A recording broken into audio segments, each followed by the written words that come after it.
Halifax in December 1917 was a strategic, crowded wartime harbor where convoys assembled and the ordinary city lived at the edge of a brittle war machine. On the morning of December 6, 1917, a heavy coastal fog lay in the narrows between Bedford Basin and Halifax Harbor, swallowing masts and muffling horns, leaving ships to move like ghosts on a dim stage. The port handled an unrelenting flow of military transports, hospital ships, freighters laden with war materiel, and an armada of tugs and lighters.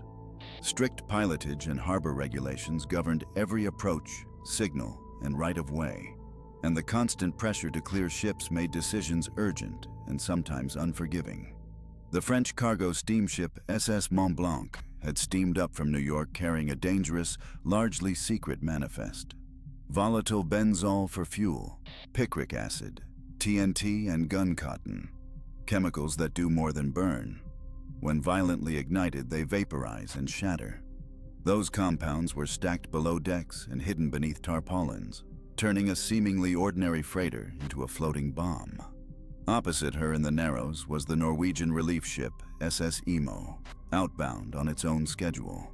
That ship's presence that morning would intersect fatally with Mont Blanc. Around those two ships, the harbor teemed with human detail. Tug captains barking orders through the fog, Halifax pilots straining at binnacles, dock workers hauling lines with numb fingers, coastal police on the piers, telegraph clerks jittery with dispatches, and shopkeepers and families along the North End and Richmond watching chimney smoke and listening for distant whistles. The wartime atmosphere, blackout measures, rationing, accelerated schedules, and the secrecy that swaddled munitions made routine navigation more dangerous and less forgiving. Every delayed signal, every misunderstood whistle, every throttled engine could be consequential. The scene was cold, tense, and mechanically precise. A pressure cooker of steel and flammable chemistry waiting for the collision that would shred timbers, send a hellish fireball into the sky, and change Halifax forever. The fog swallowed the Narrows, turning horns into distant, ghostly moans. In that muffled world, two steel ships edged toward the same narrow lane with harbor rules and human error working against them. The SS Mont Blanc, a French-registered freighter carrying picric acid, TNT, gun cotton, and benzol, steamed from Bedford Basin into Halifax Harbor under the watch of local pilots and tug crews who depended on precision. The SS Imo, a Norwegian relief vessel, pushed outbound on its own timetable and under pressure to clear the channel. Small mistakes accumulated like splinters, a delayed signal from a tug, a whistle that meant one thing but was heard as another through the damp air, a pilot misjudging the current in the tight channel between McNabb's Island and the Halifax shore.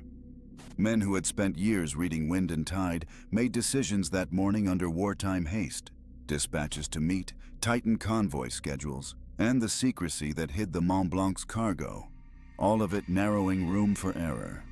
The harbor's manual of signals and passing rules demanded strict actions.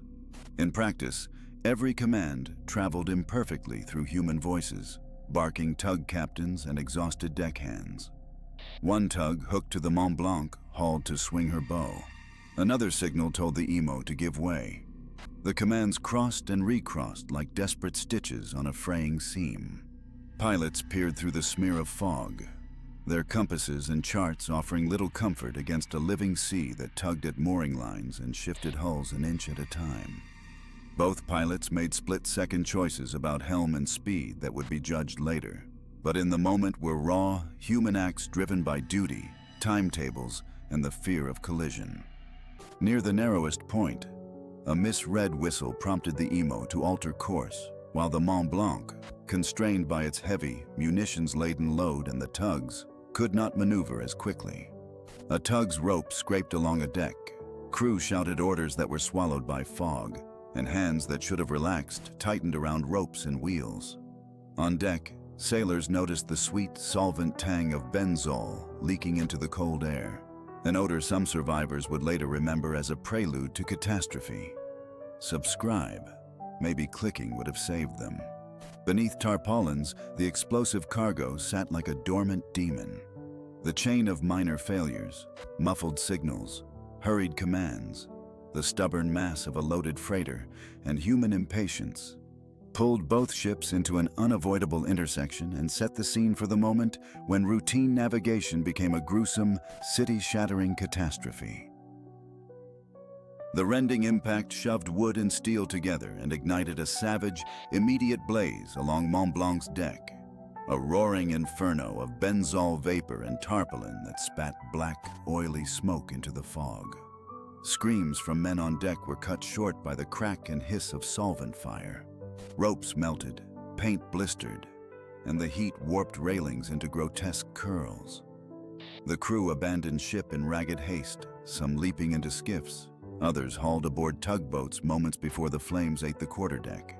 Men retched from smoke and shock, their faces and hands scorched and numb, and survivors later described a smell like burning gasoline with a bitter chemical sweetness that clawed at the lungs. Harbor tugs tried to isolate and control the burning freighter, but lines charred and parted under the hellish heat. The vessel, untethered and aflame, began an inexorable drift toward Halifax's populated north end. Municipal firefighters, harbor police, and nearby sailors responded with hoses and ladder trucks from the waterfront, treating the scene as an ordinary shipboard fire because no one ashore knew the cargo manifest that turned this into a floating magazine. Harbor authorities, military police, and city officials were ignorant of the Mont Blanc's lethal contents. Picric acid, TNT, gun cotton, and thousands of barrels of benzol lay under tarps below decks, invisible to the men who rushed to fight the flames. Without evacuation orders, curiosity replaced caution. A crowd swelled on the North End waterfront and along Richmond, Bedford, and Gottingen streets. Shopkeepers, children, dock workers, and military personnel converged on piers and rooftops to watch the burning ship, craning their necks to see a spectacle no one guessed would become an apocalypse. Telegram clerks, harbor pilots, and bystanders sent warnings that were either unheard or unheeded. Voices rose and fell with conflicting orders as tugs strained to regain control. But every minute the fire devoured more wood and loosened more of the hidden explosive cargo. Sparks leapt like malevolent insects, landing on wharf timbers and drying crates. Burning droppings hissed on the water and flicked ignited shreds toward buildings. The burning hull pitched and listed, its black throat vomiting ash and corrosive smoke, and the city's ordinary rhythm shop front trade. Sunday morning chores on December 6, 1917, curdled into anxious watching. As the clock ticked down to the catastrophe at 9:04:35 a.m., ignorance, spectacle, and failed containment combined, turning a dangerous accident into an increasingly unavoidable catastrophe for the North End. Heat and smoke consumed the deck as the Mont Blanc burned with an animal intensity, and every attempt to control it frayed into failure. Firefighters from Halifax fought upwind with handlines and ladder trucks, but hose couplings steamed and rubber burst under the blistering sulfurous heat. Streams of water hissed uselessly off blazing benzol and tarpaulin. Tug crews lashed at charred mooring ropes until lines snapped like twine in a furnace, and the burning hulk drifted inexorably toward the North End docks at Richmond and Gottingen streets. The city's fragile web of communication, from telephone wires to telegraph clerks and port signals, began to stutter. Warnings sent from the waterfront reached police and military officers in fits and starts, often arriving too late or garbled by fog and urgency. Municipal and military leaders realized, in chilling increments, that this was not an ordinary freighter fire, but a moving inferno with unknown cargo stowed below decks. Yet the exact scale of danger remained maddeningly unclear to many on the ground. Men on the piers shouted for clearance, while curiosity and habit kept crowds pinned to roofs and wharves. Shopkeepers did not lock their doors until embers began to rain like obscene confetti. Smaller explosion, crackling metallic pops, erupted from within the Mont Blanc as heat reached volatile stores, sounding like the snapping of bone. Sparks and burning droplets showered onto dock timbers and the dry wooden warehouses that ringed the harbor. The smell of chemical combustion grew acrid, a choking, bitter stench that clawed at throats and turned observers' eyes to dark, weeping slits. Officials issued hurried, partial evacuation orders, but the message splintered. Policemen cleared some streets while telegraph offices scrambled to alert hospitals and regiments quartered nearby. Nurses and soldiers moved with grim efficiency to pull people from the immediate waterfront. But the radius of danger expanded with terrifying speed. A tug captain pleaded for authority to cut the Mont Blanc loose and beach her farther out. But that last-ditch maneuver failed when tow lines succumbed to flame. Time compressed into seconds as the vessel listed and creaked, its iron bones groaning under heat. Parents seized children, shopkeepers slammed shutters, men who had fought fires for years turned away, faces gray with the recognition that containment was no longer possible.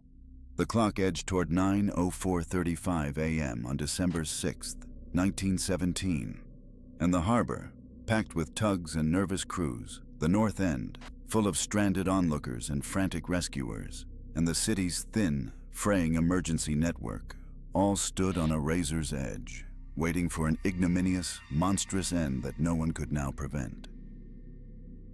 At 9:04:35 a.m. on December 6, 1917, the Mont Blanc's hidden cargo detonated in a blast that defied all measure and expectation. A white-hot fireball erupted into a mushroom of black smoke and flame, sucking the breath out of the Narrows and sending a shockwave like a moving mountain through Halifax and across the harbor to Dartmouth. Timber and masonry were ripped from foundations. Slate roofs and brick chimneys were sheared off as if carved by a blade. Window glass shattered into glittering razor shards that scoured faces and lacerated throats. Boats and barges were hurled like toys. A wall of water raced up the Narrows and smashed onto the North End, ripping wharves from pilings and drowning men who had watched from piers. The Mont Blanc atomized into burning splinters and molten metal. The decks of nearby tugs were stripped to skeletons and mooring lines vanished in a hail of sparks. Streets became scenes of instantaneous, apocalyptic carnage. Houses reduced to charred frames. Rooms fused to furniture and human remains. Bodies mangled, scorched and frozen in mid-fall. Some impaled on twisted iron or flung through the air. The sound was a catastrophic crack that flayed eardrums and left a pressure silence. Then a rising chorus of screams, alarms, and the clatter of falling masonry. Hospitals overflowed with the wounded, many blinded by glass and lungs scorched by chemical smoke. Telephone poles snapped like matchsticks, telegraph wires fell dead, and fires leapt in a dozen directions until the city itself burned. Within minutes, the Richmond and North End districts were gutted. Roughly 2,000 people were killed, some 9,000 injured, and thousands rendered homeless, and Halifax was transformed into a smoldering landscape of ruin.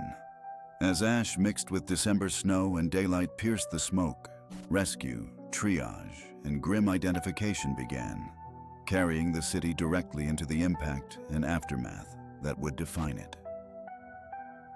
Rescue began within minutes. Sailors, dock workers, and soldiers ferried the wounded across Halifax Harbor to Dartmouth and into makeshift wards in churches and schoolhouses. Local hospitals, Camp Hill and Victoria General, and temporary relief stations were quickly overrun. Doctors and nurses worked for hours, amputating crushed limbs, treating chemical burns, and operating amid the stench of charred flesh and corrosive smoke. Boston answered within a day. Supply trains and medical teams from Massachusetts arrived, and the city raised emergency funds, sending blankets, food, and physicians. Relief also poured in from other Canadian provinces. The chaos prompted inquiries. Naval and civil courts investigated pilotage, signaling, and cargo secrecy. Litigation and public commissions followed, producing stricter rules for transporting explosives, improved harbor traffic control, and mandatory hazardous cargo declarations. Reconstruction was managed by the Halifax Relief Commission, which coordinated rebuilding and compensation and redesigned the North End with wider streets and fireproof materials.